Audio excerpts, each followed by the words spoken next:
Assalamu alaikum dear students, we're back with another video lesson. After finishing all Unit 1 and covering all the concepts in Unit 1, of course, we'll start with Unit 2 today. And Unit 2 is basically, it is about rotational equilibrium and dynamics. And of course, we're going to cover torque, right? And that'll be Unit 2.1. And of course, after that, rotation and inertia, and then third section is going to be rotational dynamic, of course. So these are the preview of what we're going to have in this unit. So of course we're going to start with torque in here. So what is torque? Now we do know that we've covered forces in grade 11, yeah? So of course force basically it is a push or pull, or using Newton's second law of motion you can say when we have a force, or when there is a force on an object, of course on a mass, let's say, this force can cause acceleration, all right? So now we have something, we have an analog to that force, but instead of pushing or pulling the object or giving the object an acceleration, let's say, on a straight line, of course, because we're talking about rotational motion, this force is going to rotate the object about an axis. And when we have a force that causes rotation, let's say, then this is not a force anymore. In this case, we call it a torque. All right, so torque here, that is basically the concept that we will be covering today. So what is torque? We can say torque, and of course it is represented by this Greek letter, you can say, and of course this letter is now pronounced as tau here, but we're just going to call it torque for now, right? What is it? It is a quantity, you can say, that measures the ability of a force to rotate an object about some axis, you can say. And of course this torque, it is a vector quantity. But of course, in terms of vector quantity here, we have clockwise and counterclockwise. We're going to talk about this in a little bit more, you can say. And of course, we can say what are the things that the torque depends on. So let's talk about torque like a little bit more. Of course, we do have, like I said, we do have force, let's say, in translational motion. And of course, using Newton's second law of motion, of course, we have force times or mass times the acceleration. This force is a vector quantity, and that is for translational motion. Now, if we just take force here, let's say, what is the analog of force in translational motion? We have something that is called torque. So what is torque, or how can we define a torque? Once again, this is the symbol of torque, and of course torque equals to what? Torque equals to force times distance, you can say, and of course times, let's say, sine theta. So this is basically the torque. Now based on this, we can say the analog of force in translational motion is basically something that is called torque. So what is torque? We can say torque, it is a quantity that measures the ability of a force to rotate an object. For example, let's say if I have this pen here, if I apply a force here, and of course now this pen, if this is the axis of rotation, you would see that this pen is going to rotate, yeah? This force that acts at a distance, of course, that is basically called a torque here. So we can say torque, it is the ability of a force to rotate an object. So ability, all right, or the measure is a measure of the ability of a force, let's say, to rotate, all right, to what? To rotate an object about the equilibrium, or let's say about a fixed point or axis, let's say. So based on this equation, you can see here, torque depends on what? Depends on the force. So basically, this is the force, which is measured in Newton, of course. It is also depends on what? Depends on the distance here. This distance also can be called what? Can be called the lever arm as well, and also depends on something else, which is sine theta, or you can say the angle. This angle is basically the angle between the force, or you can say the perpendicular force and the distance here, or you can say this angle would be the angle between the force and the perpendicular distance as well. So you can call this distance the lever arm, which, let's say, here's we have a bar, all right, and of course here's the axis of rotation, let's say. So if you apply a force in here, all right, and of course there is a distance here, so we can calculate the torque using this. We can say torque equals to force times distance, and of course sine theta. If this force is perpendicular, this angle is 90, so sine 90, you already know that this whole part equals to 1. So remember this, whenever the angle is 90 or the force is perpendicular to the distance, we might, or you will see that we're not going to write this part normally. That is because this part itself equal to 1, and of course whatever that we have multiplied by 1, you will get the same answer when you're multiplying force and the distance. Once again, this is the force, all right? And this is basically the distance here. So we can say torque, all right? It is basically depends on the force, the perpendicular distance. And if we're using, sometimes we're using the perpendicular, let's say distance, if we have a force, let's say, so in this case, we can say f d sine theta equals to what?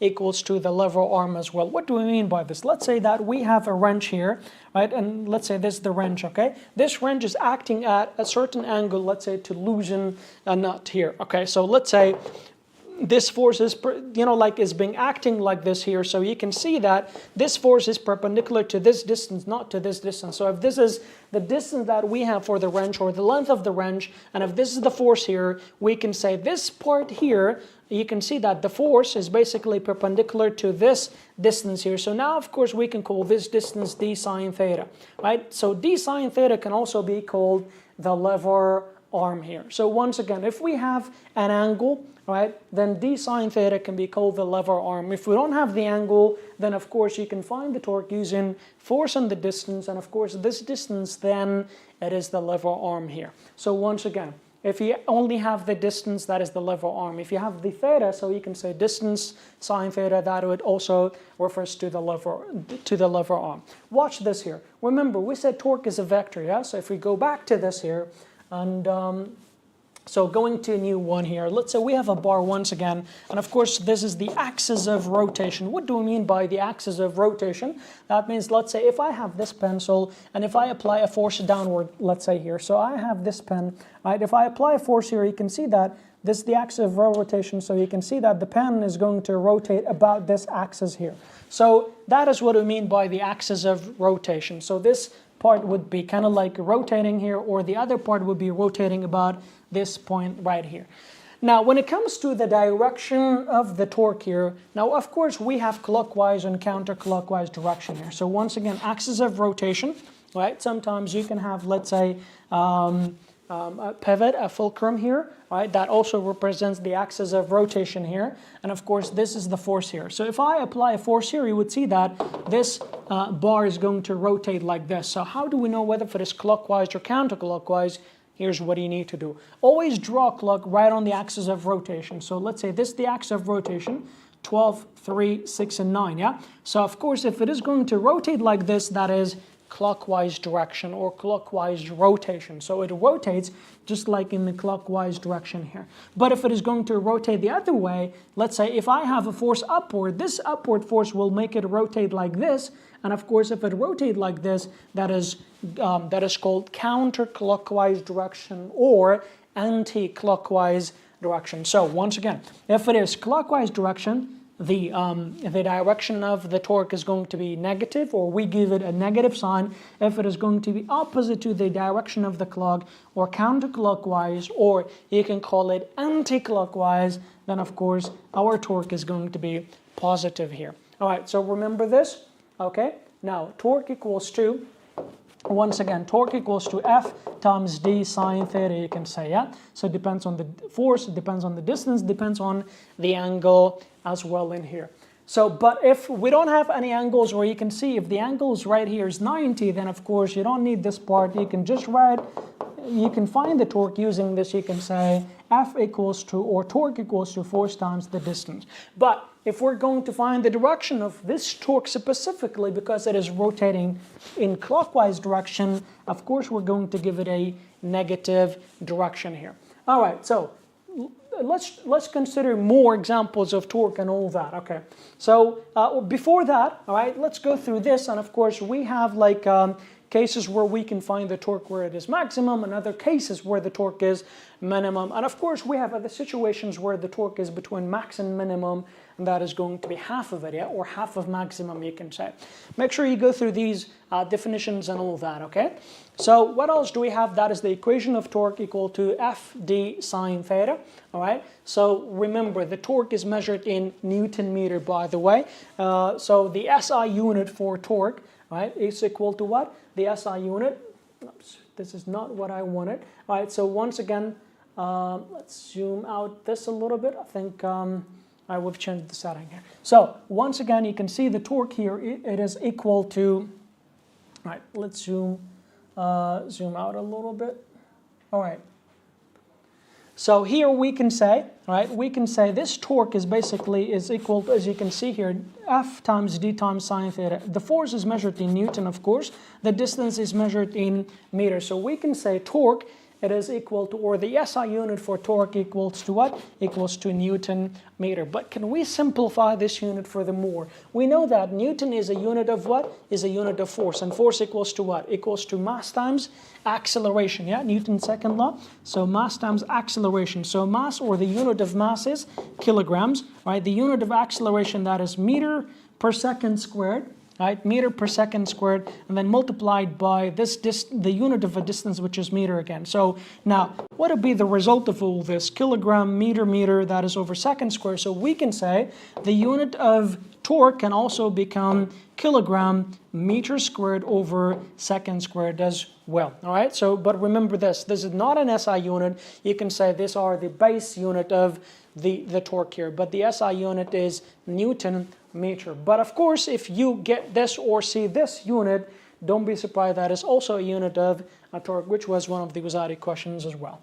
All right, so moving forward here, we can say these are force, the effective force measured in this. Newton, D is the lever arm, or the distance, let's say, the perpendicular distance, you can say here, between, or just the force and the perpendicular distance here, you can say. And of course, theta would be the angle between the force and the perpendicular distance here. By the way, we do know that because the bigger the angle, right, we can say the bigger the torque. But due to what extent are we talking about this? Remember, we're talking about, or when we talk about this, we're talking about, I think we've changed the setting here. Let's see if we can fix this. All right, so remember this, that theta is basically the angle between the force and the perpendicular distance from the axis of rotation. And by the way, remember this, when we say, we can say the bigger the angle here, the bigger the torque, but due to what extent, all right? Remember this, we're talking about theta between, let's say, or anything between 0 to 90 degrees here. So if the angle is anywhere between 0 to 90 degrees, we can say the bigger the angle here, the bigger the torque, because that'll be directly proportional. But remember this, if it exceeds 90 degrees, of course, then in this case, we can say, let's say from 90, let's say to 180 in this case, yeah? In this case, the bigger the angle, of course, the less the torque, because you know that from 90 and above, it gets less and less until it becomes 0 at 180 here. So you don't have to worry about this, just remember this, that torque equal to force times distance, and of course, times sine theta, yeah? All right, so the theta is going to be the angle between the force and the perpendicular distance between the two. And we did talk about another unit of, let's say, another unit of the torque. If we derive the unit, of course, we'll get to this one. But the SI unit of a torque, it is going to be Newton meter, just like as we have mentioned here.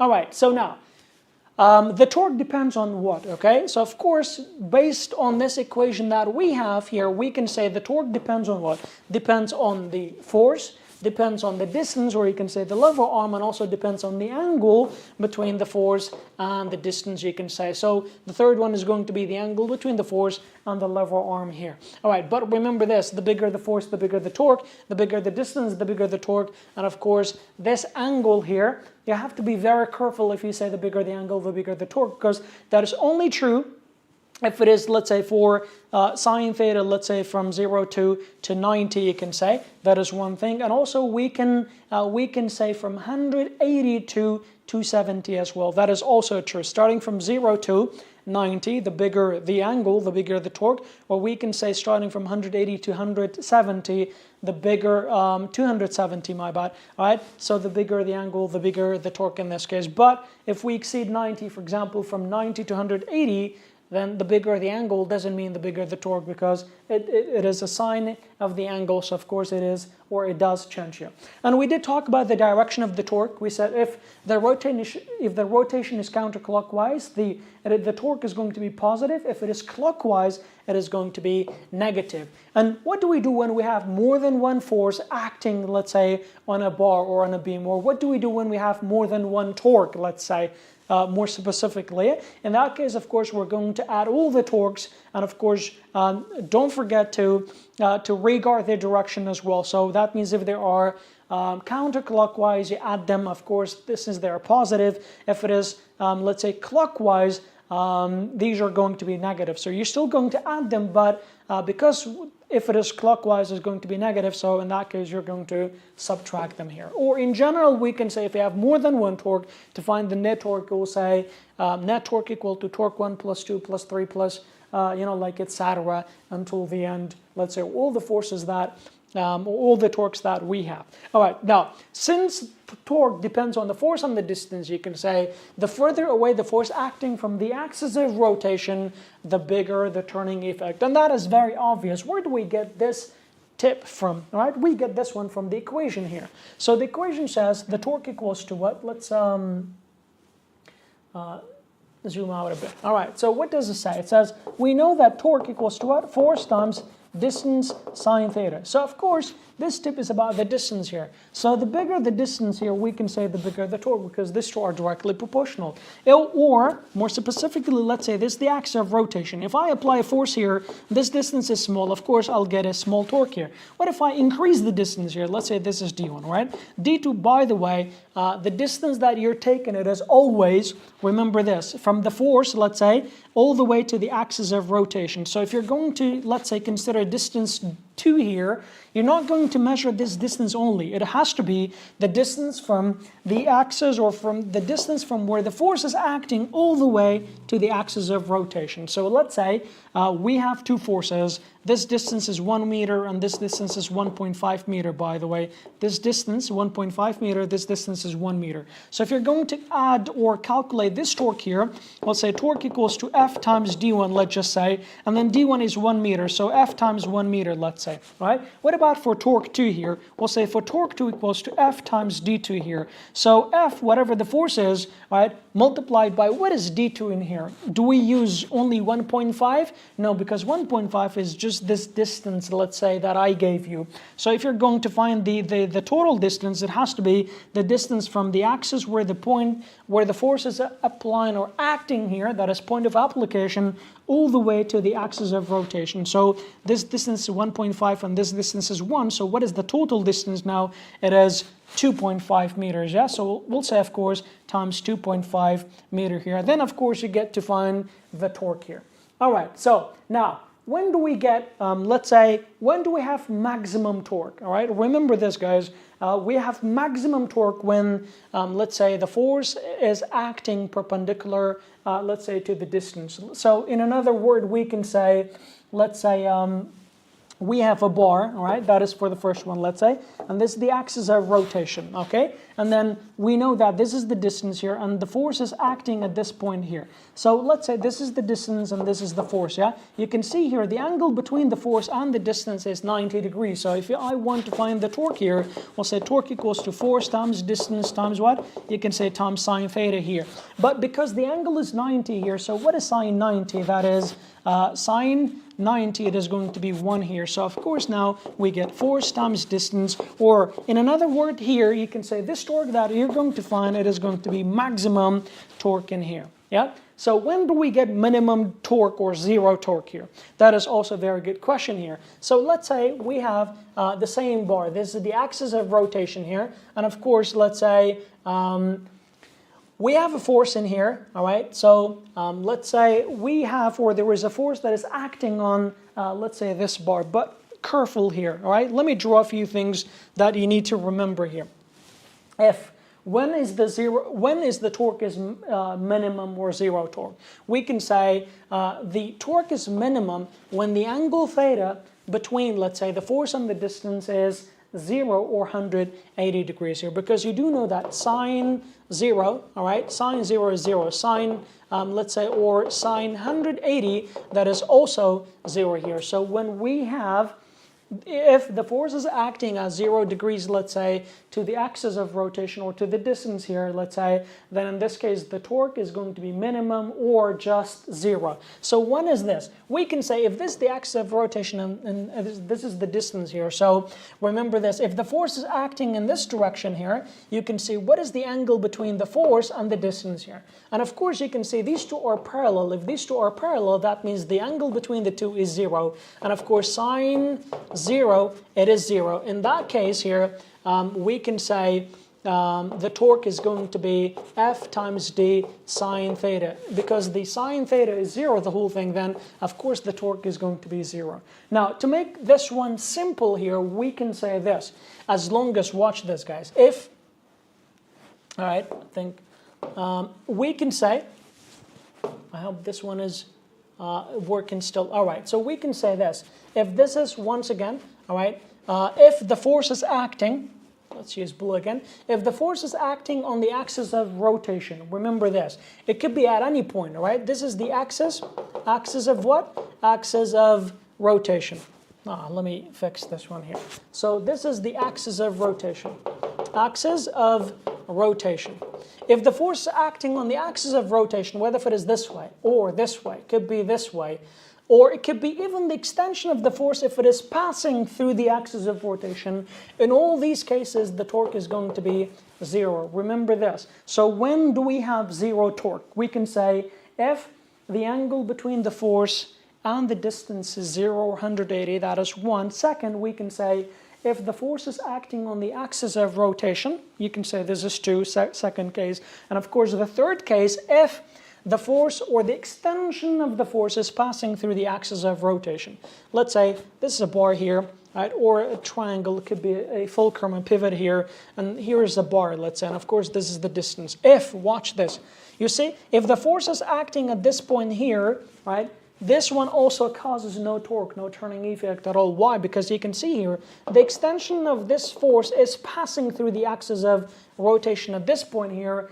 Once again, it causes no rotation. Imagine if I have this pen, let's say, and instead of, let's say, pushing it from above or below, if I just push it from the side in this case, it will just make it move like this instead of turning it, yeah? So if there's no turning, there is no torque in this case as well.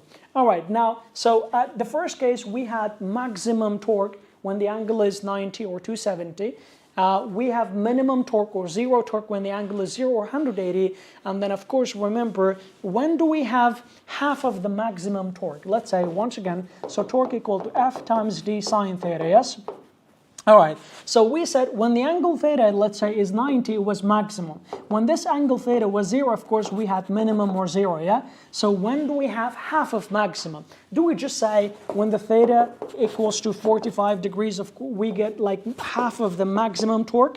Remember this, half of what? Half of maximum. Can we say when the angle theta, because 45 is half of 90, yeah? So why not? We can say at 45 degrees, the torque will be half of maximum, yes? If you're saying yes, then of course you just lost 2 marks in here. Why is that? That is because, all right, it is true that 45 is half of 90, but remember this, we're talking about the angle 45. So does sine 45 degrees equal to half of, because sine 90 equal to 1, yes? So does sine 45 equal to half of 1? Which is 0.5? The answer is no. So we cannot say if the angle is 45, the torque will be half of maximum. Remember this, once again, because sine 45 does not equal to half of, or half of 1, all right? So when do we get half of maximum?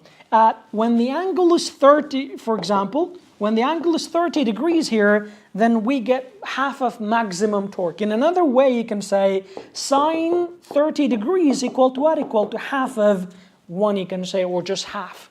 If that is the case, then of course we can say the torque is half of maximum. Half of maximum. Let's go back to this. The torque is what? The torque is half of maximum when we have sine 30. So FD times sine what? Sine 30. At sine 30, we can say the torque is half of maximum. Is sine 30 the only angle that we can half of maximum? No, it could be sine 150 degrees as well. So remember, these are very, very important, right? we have maximum torque, right, when the angle is 90 or 270, that is one. We have minimum torque when the angle is what? When the angle is 0 or 180. Or we can say if the force is acting on the axis of rotation, or if the extension of the force is passing through the axis of rotation. In another word, you can say when the force and distance are parallel to one another, not perpendicular or at some angles.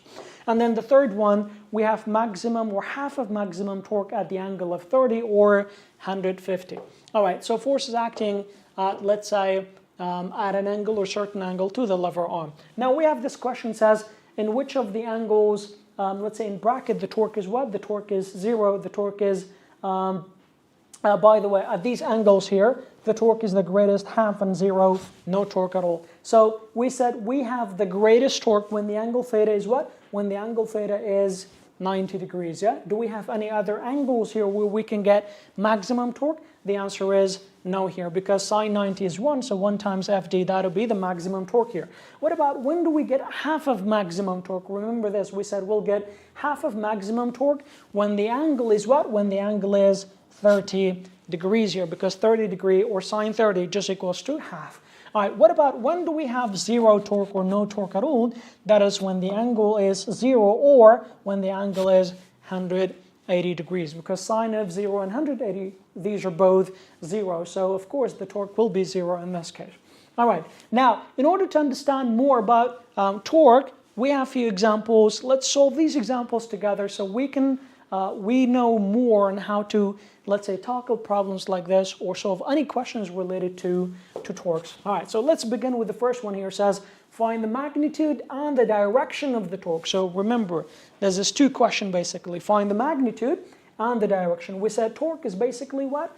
Is a vector quantity. When we say vector quantity, that means it has both magnitude and direction. So let's see how we can solve questions related to torque. And of course, when we have angles or sometimes we don't have angles, so of course we're going to solve all this together. All right, so the first one, let's move this one slightly down so we can see the diagram over there.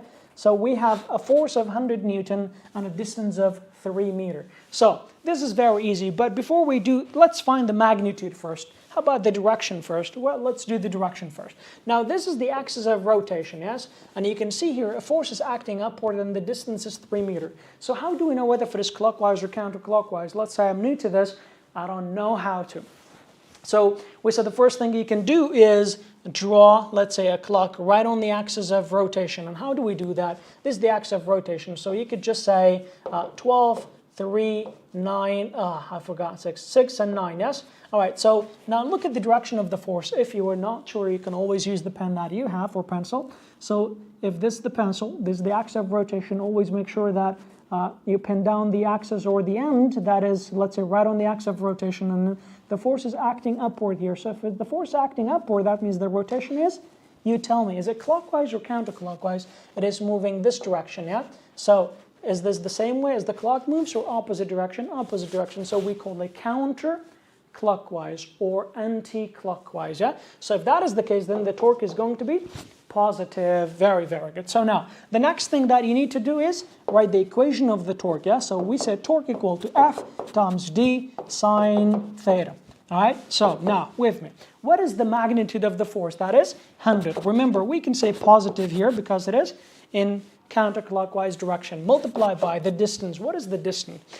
Remember this, we said the distance is always, right? The distance is always from the point of application where the force is applying or acting all the way to the axis of rotation, yeah? So from this point all the way to this point, and that is 3 meters, all right? So times 3. What about the angle here? You can see the angle is not given, but we do know that the angle between the force and the distance is 90 degrees and sine 90 is 1, so we can just ignore this part and you can just write this one. If you're, like for example, you want to write this one too, of course you can say sine 90, but sine 90 equals to 1 in here. So now 100 times 3, that is 300, yes? 300 what? You can say positive. What is the unit of a torque? That is Newton meter. That is how easy it is, yeah? All right, this is the first part. All right, now let's move on to the second example here. Let's move this one up a little, all right? Take a look. The second part, we have an angle here, which is also interesting. And once again, what does it say? Find the magnitude and the direction here. So let's get this back. Magnitude. In order to find the magnitude and the direction of this, all you have to do is following my instruction here. So let's do it together. All right, take a look here. What do we have? Look at the diagram here. We have a distance. This is the axis of rotation, and this is the distance. All right, this is the force basically. So this distance is 4 meters. You can write it down if you want to. The force is 90 degrees, of course. Now this time we have an angle which is 40 degrees. But what about the direction here? Once again, you can draw a clock here. That is 12, 3, 6, and 9. All right. So now this force here, you can always consider the perpendicular direction here. So this is the axis of rotation. You can have your pencil like this. And then the force is acting downward here. So now this time it is going to move like this. If that is the case, then you can see the direction is going to be negative. Why? Because the rotation is clockwise. Okay, so now how do we write the equation? We'll say the torque equals to what? Force times the distance sine angle theta here. All right, so once again, what is the force that we have? The force that we have is 90 newtons multiplied by a distance of, by the way, don't forget the negative because it was clockwise direction. So 90 times a distance of 4 meters times, you can say sine the angle. What is the angle, by the way? It is easy enough here to see the angle is 40, right? But I want you to remember one thing. The only angle that we're allowed to use or we can use here is always the angle that is between what? That is between the lever arm and the force. What do I mean by this? You will see that in next examples or questions that I might give you this angle here. Let's say if this is 40, then I'll give you this angle 50 here. Remember, even if you're given 50 here, we're not going to use this one. You will always use the angle that is between the lever arm, the force, and of course the lever arm or the distance here. So what is the angle between the force and the distance? Is it 40 or 50? Remember this. We are allowed or we can only use the angle between the force and the lever arm and the distance, no other angles. So once again, if I give you, let's change the color here, just to tell you what I mean here by this. All right. So let's say we don't have this 40 here, and this angle that is written here is 50. What do you do in this case? Remember this. If I gave you this angle 50 here, right? Is this angle 50, is it between the force and the distance? No, the angle between the force and this distance or lever arm is this angle right here. Do we have this? No. So what do you do if this is not given? We do know that this angle or the entire thing is 90, yeah? So if let's say if this angle is 50, so what is this angle? We'll say 90 minus 50, that is 40. So we know that this angle is 40. Or 40 plus 50, you get what? You get a total of 90, and that is 90 degrees. So once again, but here, because the angle is given, so we don't have to worry about this. The angle that is given, it is already between the force and the distance. So of course, now we can use sine 40 here. So you do the calculation and tell me what is the answer, yeah? So that is 90 times 40, that is 360, and then sine this much, yeah? Or you use a calculator, Kaka, so I don't want to give you wrong answers here. Just do some calculation, and of course you get the correct answer there. So what is the correct answer here? That's a lot of, you can see that it is already negative 231 Newton meter. All right, so this is how it is done. Take a look. All right, now let's move on, yeah? So by the way, we found the magnitude. So the magnitude is going to be, what is the magnitude of this? It is negative or 231 Newton meter. What about the direction here? The direction, we said it is clockwise, so of course is going to be negative here. Now we have one more example, let's say, before we go and do and solve some real examples as well. Take a look. This one might seem a little bit complicated, yeah? Because you can see here we have different distances, and of course we have forces at different angles, let's say, and we have, let's say, more than one force acting on a beam, yeah? So in this case, we can say we have more than one torque. So how do we solve questions like that? Now, that is one thing that I want you to know is these are all the same. So I don't want you to get nervous or anything like that. Just remember to do these easily, yeah? So I think, let me redraw this one here. Because I'm going to cover this side, right? So that we can still have the diagram and you can see how it is done over there using the diagram. All right, so now take a look here. What are the forces that we have? The question says find the net torque, or in which direction this bar is rotating. This is the axis of rotation. So how many forces do we have? We have one force. We have two forces, yeah?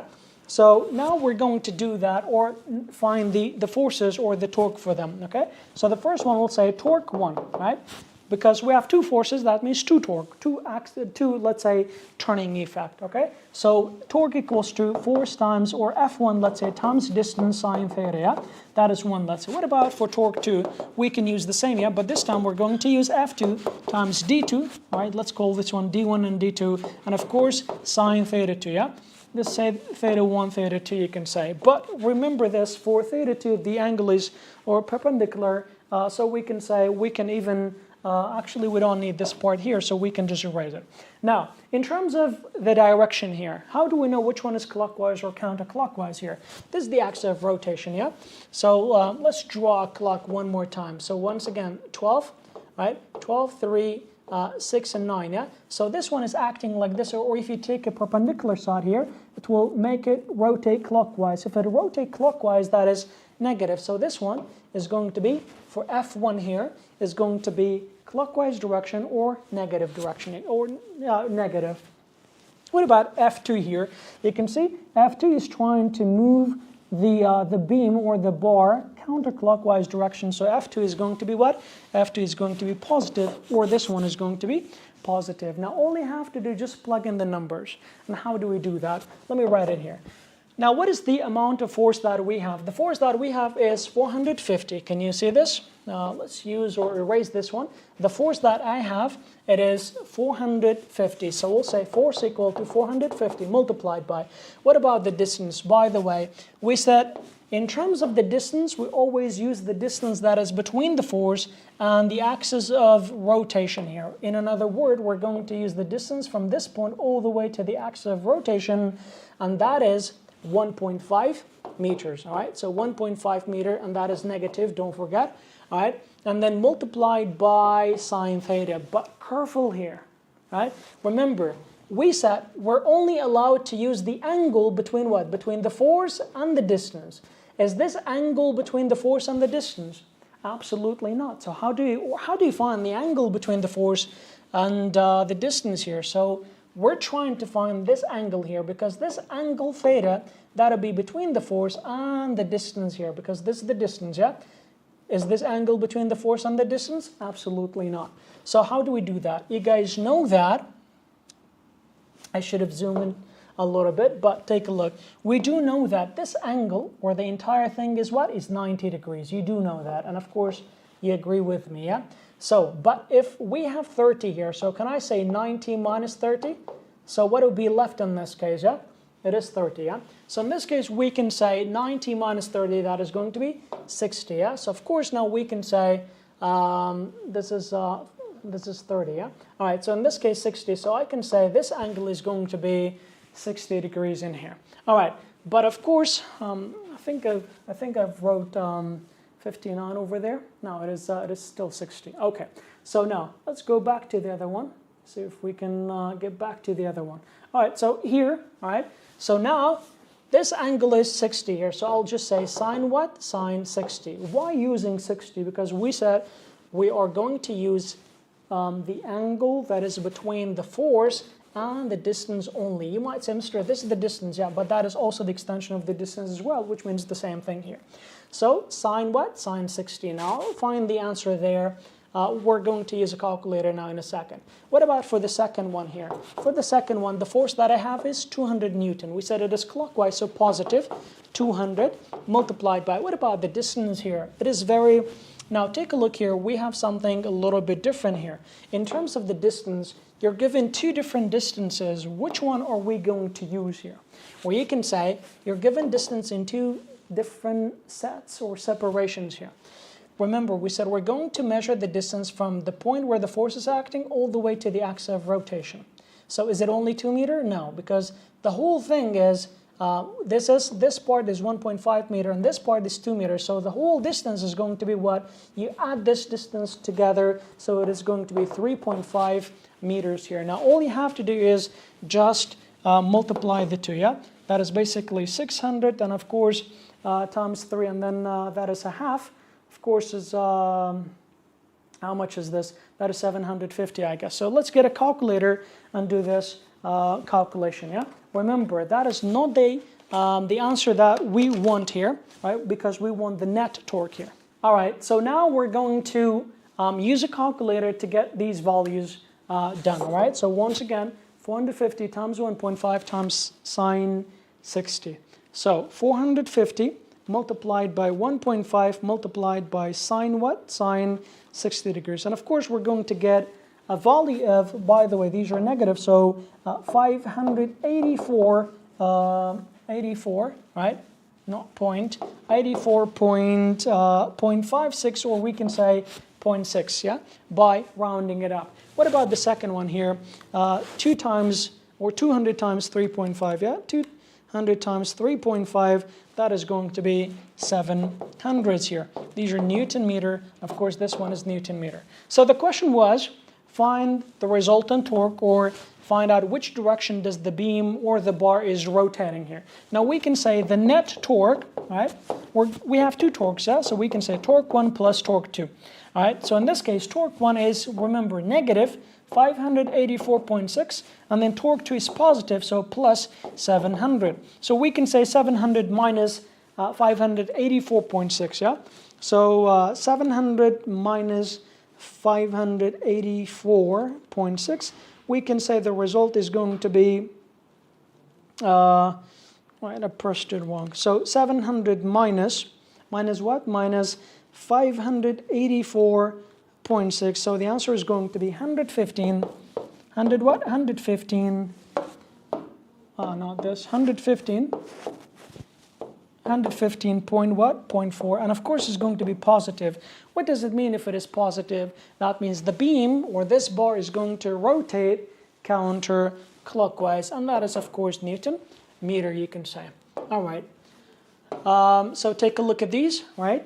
115.4, that is all correct. You can see this is the counterclockwise. Don't forget, look at the angle. We're using sine 60 here.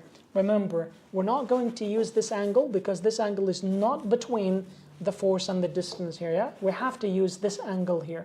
So 90 minus 30, you get 60 here. And of course, 60, right? So we're using sine 60, we get this value. And for the second torque, we get this value. Then of course, we add the two here. And then of course, this is the resultant that we get. So in this case, because it is positive, that means the counter clockwise, right? Or opposite anti-clockwise. So it's just going to rotate in opposite to the direction of the clock. All right, take a look here. Now we have a few questions here. What does it say? It says, explain how an orthodontist uses torque to straighten or realign teeth. Yeah. So you can say, if we have a teeth, right? Let's say, how do orthodontists, right? The people, or you can call them doctors that straighten teeth, you can say, yeah?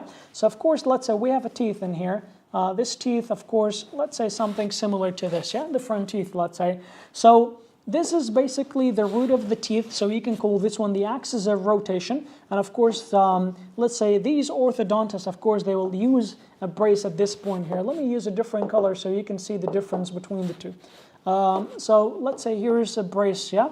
And of course, let's say, so there's a distance here. So this is the distance. And of course, they are using or adding braces at this 2 point. Of course, it can be a little bit above as well. So you can say this force, of course, this force is either going to push the teeth, let's say, backward, or pull it, let's say, forward. Depends on how to, you know, like, for example, the, what do you say?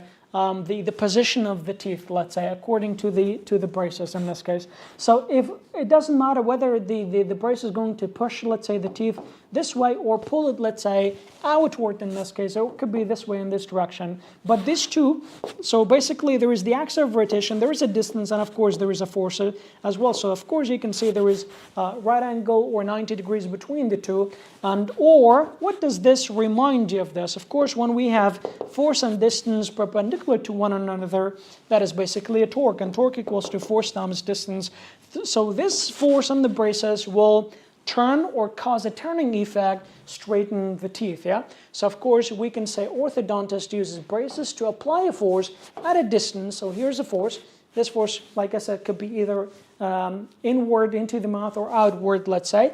And of course, at a distance here, let's say this is the root of the teeth here. So force and distance, of course, cause a turning effect, you can say. So once that'll be force at a distance to the base of the teeth, serving as the axis of rotation. And of course, this act or this process realigns the teeth, let's say. Or if it is one tooth, that is going to be the tooth. All right, now question 2 here, it says, which of the forces acting on the figure 2.15 will produce a torque about the axis of the left, about the axis, which is this axis is at the left of this rod in here. All right, now remember this, we said if the force is acting on the axis of rotation, watch out, right? So here's the axis of rotation. If the force acting on the axis of rotation, there is no turning effect, there's no torque, yeah? We also said one more thing. We said if the extension of the force is also acting on the axis of rotation, that also causes no turning effect. Take a look at F1 here. So the extension of this torque here, or you can say F1 passes through the axis of rotation here, causes no turning effect. Now use logic, yeah? If I apply a force this way, let's say here's a pen, if I apply a force at this end here or right this way here, it will just move the pen, let's say forward instead of making it rotate, yeah? What about this one here? Because if this is the pen and if you add a force like this, of course this one is going to cause rotation. So we can say F2 produces a torque, turning effect, but F1 causes no turning effect. Another way to say, you can say because F1 and of course D are, these two are, let's say, parallel to one another. In another word, the sine of the angle between the two is 0. Sine 0 is 0. That means no torque as well. But to make this one short, we can say any force acting on the axis of rotation, all right, or the extension of the forces acting on the axis of rotation, these forces will cause no turning effect or no torque at all. All right, now question 5 here says what? Two forces of equal magnitude act on a wheel as shown in the figure here. Which force will produce the greater torque on the wheel here? And of course, these questions are very important. This is one of the Wrya questions you can say as well. So how do we know which torque causes a bigger turning effect? Right? Now we have two forces. F1, by the way, you can see here one of the forces is perpendicular, and that is F1. This is the axis of rotation, yeah? So the angle between F1 and the axis of rotation is 90 degrees. If sine is 90, that is maximum, you can say. What about F2? F2, it is basically at an angle here. But remember this, sometimes you might be given this angle. We're not allowed to use this angle. You are going to use this angle right here. That is the angle between the force and the axis of, or you can say the distance here. Even though here's the distance, but in this case you can extend the distance and then so that you can use the angle between the force and the distance, which is this angle right here. Let's use the equation. So we can say torque equals to F times D sine theta, yeah? Because sine theta or 90, so of course we get F times D or maximum torque here, yeah? So for F1 here, we get maximum torque. What about F2 here? So F2, we can say torque 2 equals to force times distance sine theta, yeah? This theta is going to be less than 90. So if anything is less than 90, of course, is going to be less than maximum. So we can say torque 2 will have a less torque compared to torque 1. In another word, we can say F1 produces a greater torque or maximum torque compared to F2 here. So F1 produces a greater torque because it is perpendicular to the lever arm. Now, as for question 6 says, two forces of equal magnitude but opposite in direction act on the same point on an object. Is it possible for there to be a no torque on the object? The answer is no. And why is that? let's say we have a beam, okay? So here's a beam, all right? Let's say here's a beam, okay?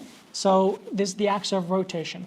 The distance is, let's say, 3 meters. There is a force acting downward, let's say with 10 newtons, all right? And then there is another force that is acting upward with 10 newton here. So is it possible for these forces to cause a turning effect? Absolutely not. Why not? Because we can say torque 1, right, equals to F times D1, or F1 times D1, yeah? And that is, of course, 10 times, that is clockwise, so negative 10 times what? 10 times 3, that is going to be negative 30 Newton meter. What about torque 2 here? That is the opposite ways, yeah? So positive, we can say F2 times D2, yeah? So because it is counterclockwise, let's call this one F1 and this is F2. So 10 Newton multiplied by 3 meter, that is also going to be what? Going to have 30 Newton meter, yeah? But this is positive, so of course if you're getting the total, you will say negative 30 plus 30, that you get 0 net torque here. And of course 0 net torque, that means no turning effect. So we can say simply, if we have two forces with the same magnet acting on the same point or the same distance, these two forces or these two torques will cancel one another out. There will be no turning effect here. All right. Now, in terms of these, let's solve these questions real quick, and then of course we'll end up this session for today. It says the perpendicular distance from the axis of rotation. What is the key word here? It says the perpendicular distance from the axis of rotation to the line drawn along the direction of what? The force. So we do know that the perpendicular distance is what? It is basically the lever arm here. So what is the rotational analog of a force? Remember, force is a push or pull. Rotational analog to that, it is the turning effect of a force, and of course we said it is a torque. Now question 3, right, says what? A quantity that measures the ability of a force to rotate, yeah? That is basically the torque, yeah? That is the definition of the torque. One of the following is equal to the unit of Newton or torque, which is Newton meter, yeah? We said this Newton is force times what? Distance. If you analyze that, of course, then we will get kilogram meter squared over, kilogram meter square over second square. The reason why this Newton is a unit of force, that is mass times acceleration. The mass is kilogram, acceleration meter per second square times meter. This is what you get as a result. And then the last one here says the SI unit of a torque. SI unit of a torque, it is Newton meter. Remember, we cannot say Newton over meter. That would be wrong, because Newton over meter, that means, or it is the same as what? The same as force over the distance here. So once again, all right, the SI unit of a torque is Newton meter. All right, now that is the end for this session. Inshallah, in the next session, we're going to start from sample problem 1. We will solve more questions until you get more familiar with or how to do these, of course, hoping you can master these concepts very well. So till then, keep practicing, and I'll see you next time. Assalamu alaikum wa rahmatullah.